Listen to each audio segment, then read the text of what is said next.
Before I jump into this topic, I want every one of you to try something with me, okay? It's very simple, very simple. Can you all do this? So raise your thumb. Raise your thumb. Okay. Uh, when I say change, then you do this.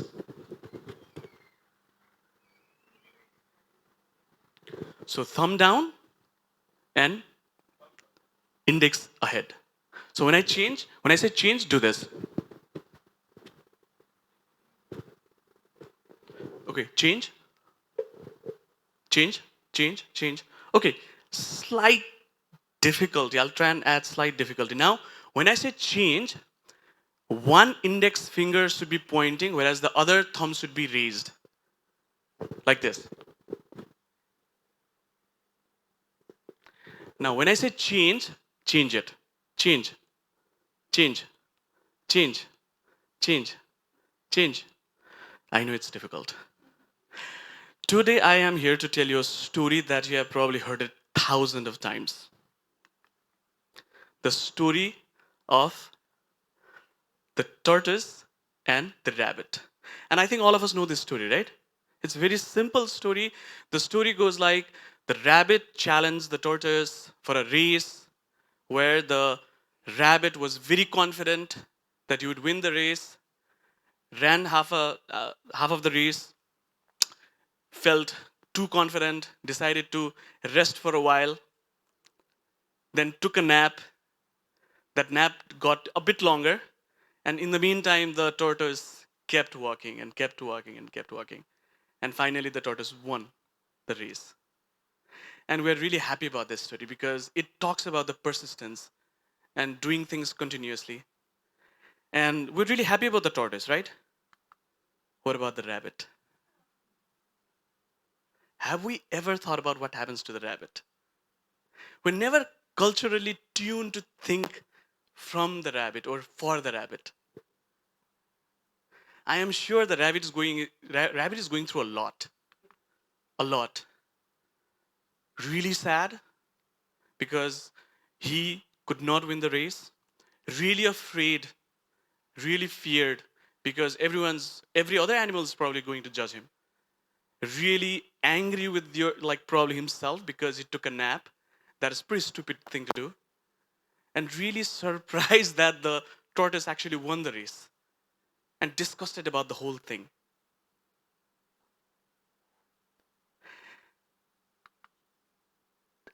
The only thing that can happen after this, I mean, the life has to continue even in jungle. The only thing that can happen after this is either the rabbit will probably get a chance to race again, or the rabbit will not get the chance to race again. These are the only two possible scenarios from that point, right? I mean, it's fairly simple. Life has to move on. Either the rabbit's going to say, let's race again, or the tortoise is going to say, let's race again, or maybe it never happens. Let's explore the first scenario where the rabbit or the race actually happens.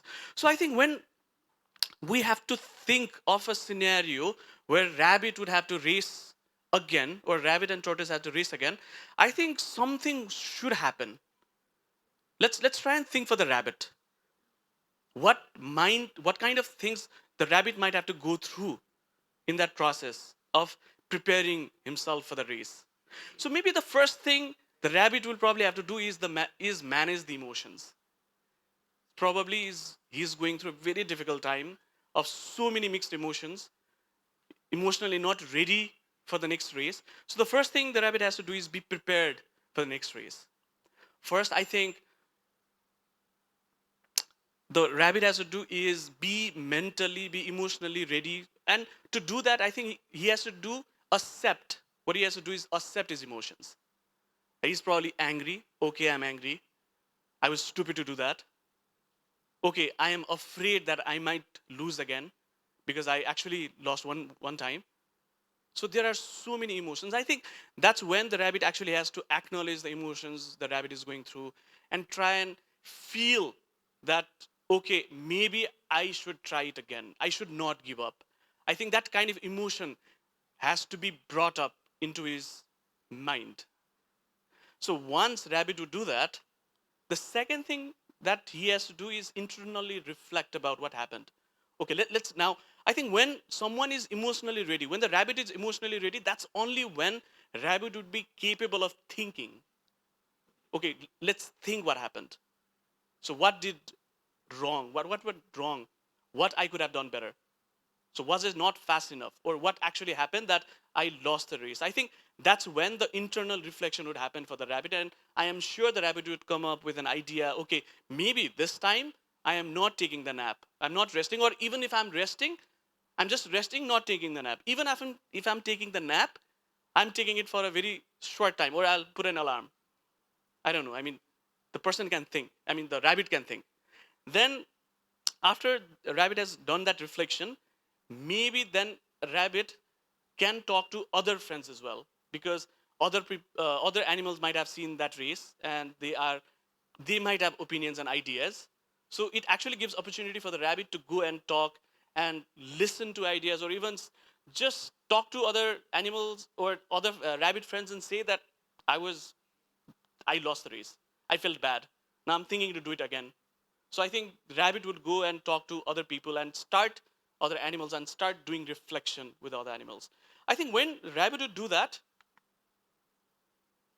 then rabbit would be actually ready, because now he is emotionally stable for the next race, has reflected about what has happened, what went well and what could have been better, has also went back to the community and created that social space for where the rabbit might have to do that race again. And maybe the rabbit goes again for the race. Does it guarantee that the rabbit will win the race again? Maybe not. Maybe this time the first thing he tried to change was put an alarm, or maybe decided that, okay, I'll try and sleep for and take a nap for a slightly lesser time. Maybe that's still not enough. Maybe you will come back, manage the emotions, and then again think about some ideas, what to do next. Maybe this time decides not to sleep at all. Maybe. And I think when that race keeps on happening, at some point of time, will that rabbit win? The other scenario that I want to talk about here is the other possibility after that first race is maybe the second race does not happen at all. It just happened for once. So what do you think the rabbit might have to go through when it is the only one time where he lost the race, where he failed?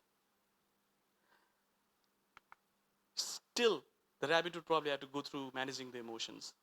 I think the emotions would be slightly different this time. The emotion is actually a lot of guilt, a lot of self loathing, a lot of anger. And this anger is directed towards the tortoise as well. Maybe anger is directed towards himself as well. This time, the emotion management becomes slightly different. Not big nor small.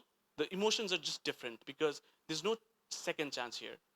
But still, life has to move on. Some point, the biggest emotional management the rabbit has to go through is forgive himself before anyone else does.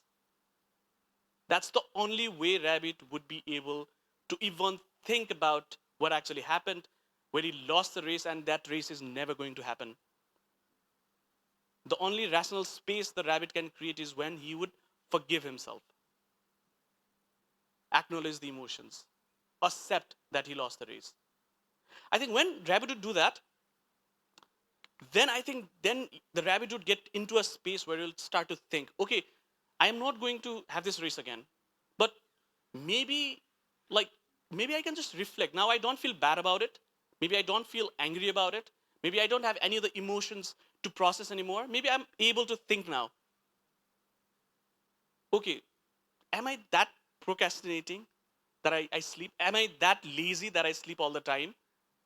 So that creates a space where that simple race, or that one race that's not going to happen again, might have really interesting ideas that the rabbit can think about. Maybe he realizes something that he has not realized before. But that realization only can happen when the emotions are managed, when the emotions are settled. when that settlement of emotion and that settlement of internal reflection happens, I think rabbit becomes prepared for something else. Probably has one learning that the rabbit can go to other rabbits and share, and maybe get ideas from the other rabbits and discuss. Maybe rabbit has this opportunity to think that, can these thing has some relation to the other things that I do?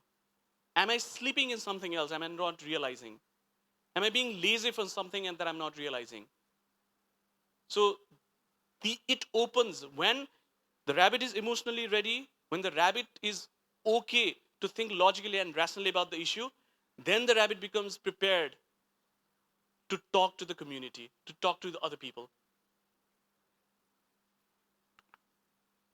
Because at the end of the day, I think rabbit wants to be better. Because that's what every rabbit wants to do. That's what every human being wants to do. We just want to be better at it, get better at it in whatever we do. Of course, we want to win. We want to win that race. But it's not, we can not be tortoise all the time. And most of the times, what we end up becoming is the rabbit. I think whenever we think about the failures, these three fundamental ideas of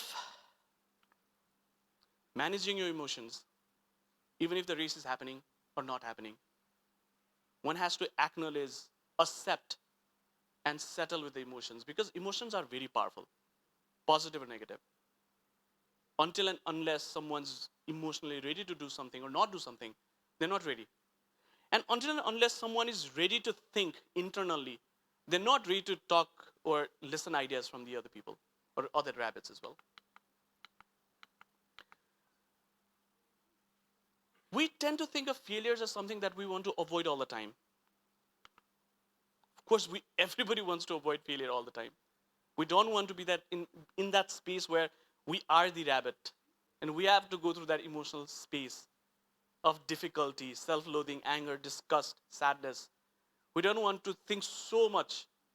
But sometimes we tend to forget that what failure actually brings to us. It actually brings a lot of things to us, as simple as emotional resilience. When you fail for one time in your class, you're much prepared to fail for the next time. When you have fell down from the bike one time, you're much prepared for the next time. When you have drowned in that swimming pool and drank some water, you're willing to do that again. It's not because you have more skill, you just have more stability in your emotions to do that. When we keep failing, it brings a lot of flexibility. When something does not work, maybe it just creates an opportunity for something else that you have not thought about. It brings that flexibility in our mind, that growth in mind. And sometimes I wonder whatever we have learned in life, did we learn that because it was easy or because it was hard? Every time we learn something because it was hard. And when we fail, it actually brings a lot of humility in us. It actually creates a lot of space where we can talk and connect with other people.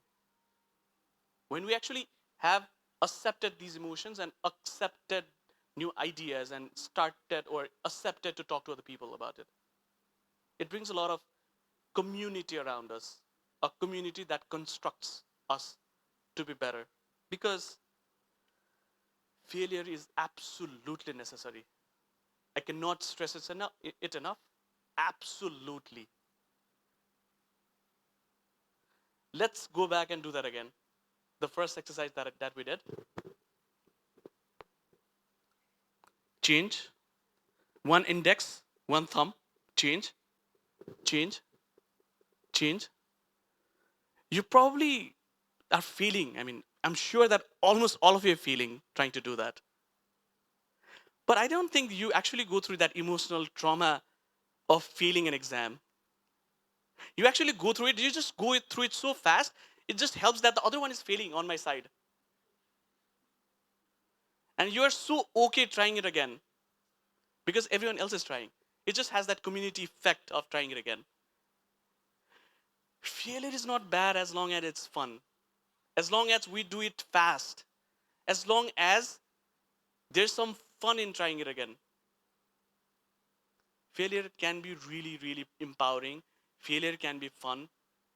Now, there's only one question that I want to leave all of you with is what's your life cycle of the failure? Thank you so much.